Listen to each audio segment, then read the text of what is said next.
আলাইকুম।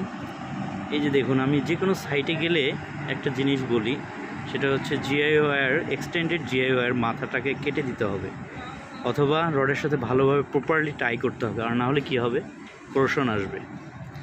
এটাই একটা উদাহরণ, খুব উত্তম উদাহরণ হতে পারে। দেখুন, রিভার আপনার হচ্ছে এই যে বাইন্ডিংটা যে করেছে, এই যে এক্সটেন্ডেড জিআই ওয়্যার ছিল, দেখুন জিআই ওয়্যারটা আগেই অলরেডি কোরশন এসে এটা চলে গেছে, মানে নষ্ট হয়ে গেছে। এখান থেকেই কোরশনগুলো স্টার্ট হয়েছে, দেখেন এই জায়গাগুলোতেই কোরশন চলে আসছে, বাট ম্যাক্সিমাম কোরশনটা স্টার্ট হয়েছে হলো জিআই ওয়্যারের এখানে বাইন্ডিংটা সেখানে, বিকজ অফ এই জিআই ওয়্যারের মাথাগুলো বাড়তি থাকাতে এখান থেকেই আপনার হচ্ছে ময়েশ্চার অ্যাবজর্ব করা সহজে অ্যাবজর্ব করেছে এবং হচ্ছে কোরশনগুলো চলে আসছে। বাট যেখানে এই যে এই পজিশনগুলো কিন্তু আপনারা দেখেন যে কোরশন আসেনি।